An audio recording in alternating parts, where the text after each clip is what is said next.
Hola, ¿cómo andan? En este video tutorial vamos a ver en primer lugar qué entendemos por gerenciamiento de obra. A continuación vamos a ver cuáles son los agentes o actores principales que intervienen en una obra y vamos a analizar los diferentes roles que puede asumir un profesional de la construcción. En este sentido abordaremos la Ordenanza 11.926 de la ciudad de Santa Fe, la cual hace referencia a estos roles. ¿Comenzamos? ¿Qué significa este término de gerenciamiento? En realidad se trata de un concepto bastante abarcativo o integrador que tiene que ver con la idea básicamente de un profesional que asume el rol de gerente y en este sentido se ocupa fundamentalmente de coordinar a los diferentes actores y disciplinas que intervienen en el desarrollo de la obra.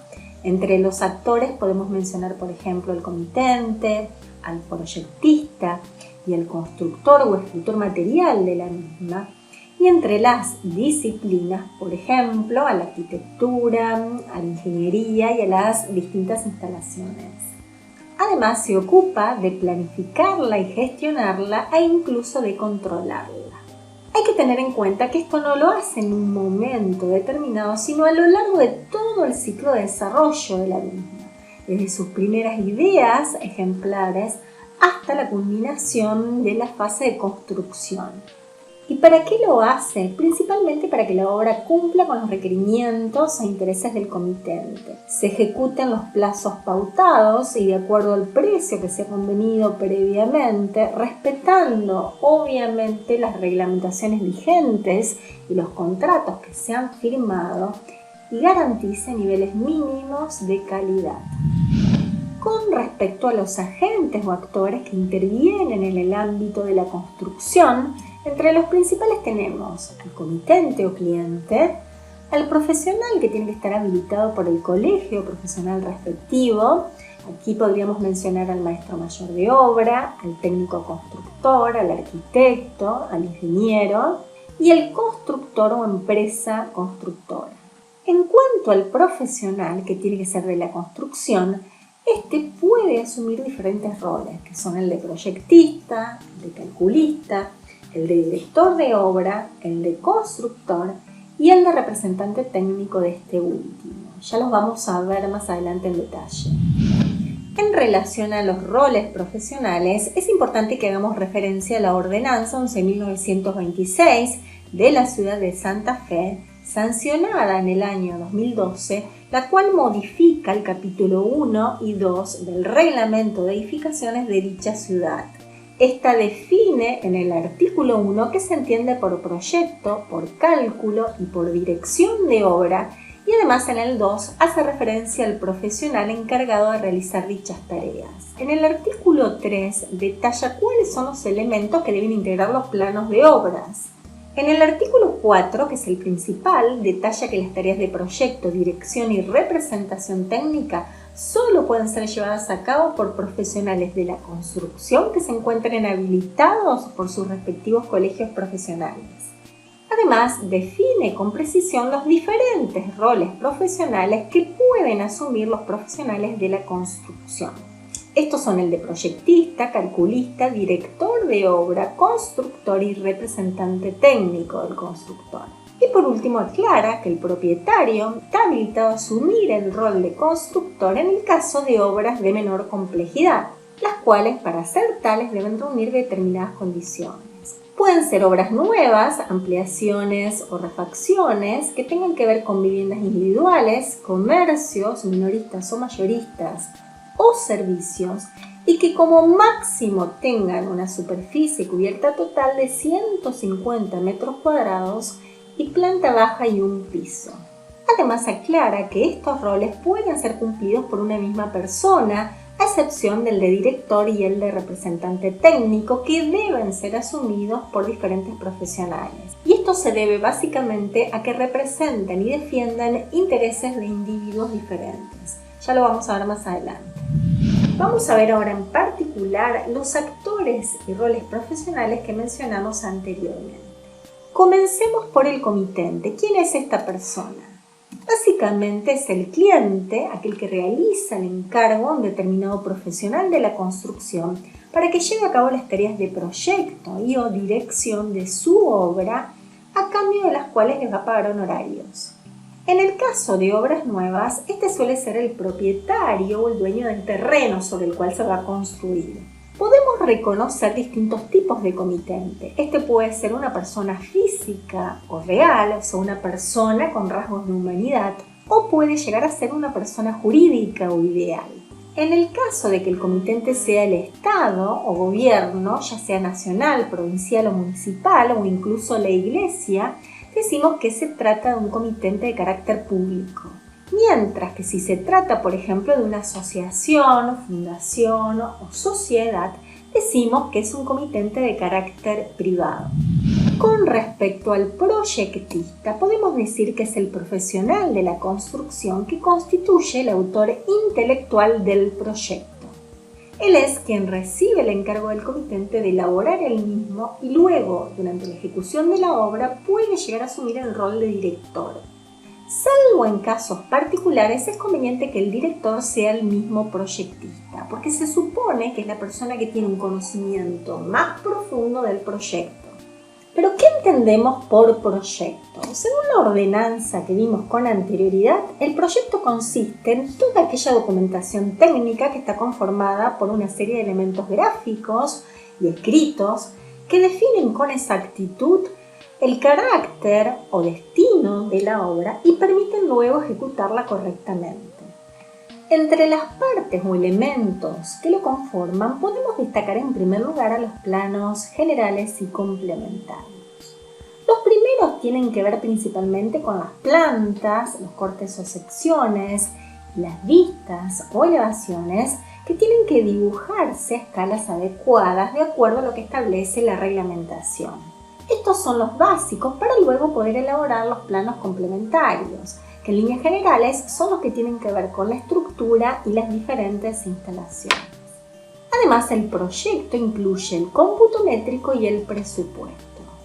El cómputo tiene que ver con el cálculo de las cantidades de cada uno de los ítems o rubros que integran la obra, mientras que el presupuesto tiene que ver con el cálculo de los costos de esos ítems o rubros. En cuanto a los pliegos, son documentos que contienen una serie de cláusulas que establecen condiciones vinculadas a la obra. Acá podemos distinguir entre el pliego de condiciones generales, que entre otras cosas define la forma y características de la contratación, de la ejecución, de las garantías y del pago, y el pliego de condiciones particulares, también llamado especificaciones técnicas, donde se establece cómo el contratista tiene que ejecutar cada uno de esos rubros o ítems de la obra. La memoria es un escrito y, como su nombre lo dice, su función es la de describir el proyecto de manera tal que cualquier individuo pueda tener una comprensión acabada del mismo sin que esté presente el proyectista para explicarlo. Es importante aclarar que antes del proyecto propiamente dicho, el profesional suele llevar a cabo una serie de tareas o pasos previos. Los croquis preliminares, que no solamente tienen que ver con dibujos ortogonales, sino también en volumetría, son muy útiles porque le permiten definir y estudiar diferentes alternativas o propuestas. El anteproyecto, como pueden ver, implica un grado más avanzado de desarrollo y en general está compuesto por plantas, cortes y elevaciones donde se define con más precisión aquella alternativa que fue elegida como la óptima. El calculista es el profesional que constituye el autor intelectual del cálculo de las estructuras resistentes que conforman la obra. Este rol lo suele asumir un ingeniero, salvo en el caso de obras de baja complejidad, donde también lo puede desempeñar un técnico constructor o arquitecto. Tengan en cuenta que en el caso del técnico, su título lo habilita para calcular y también dirigir obras que sean de planta baja, con un subsuelo y hasta 4 pisos altos, incluyendo dependencias en la azotea. Con respecto al director de obra, este es el profesional que tiene la particularidad de representar al comitente y defender sus intereses frente al constructor o ejecutor de la obra. Durante el desarrollo de la misma, su función básica es la de supervisar, controlar o inspeccionar la correcta ejecución de los trabajos de parte del constructor. Además, tiene que velar para que la obra se ejecute de acuerdo al proyecto. Y para ello tiene que verificar que el constructor interprete fielmente los planos y toda otra documentación técnica que forme parte del mismo. Como dijimos anteriormente, es recomendable que este rol sea desempeñado por el mismo proyectista porque es él el que tiene un conocimiento profundo y acabado del proyecto en cuestión. En el caso de la obra pública, también se encarga de hacer las mediciones de lo ejecutado junto con el contratista y luego de revisar los certificados mensuales para que pueda efectuarse el pago al mismo. Además, una vez terminada la obra, es quien hace la recepción provisoria y luego del cumplimiento del plazo de garantía realiza también la recepción definitiva de esta.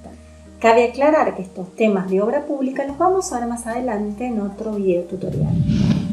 El constructor, como su nombre lo dice, es el que se encarga de construir o ejecutar materialmente la obra.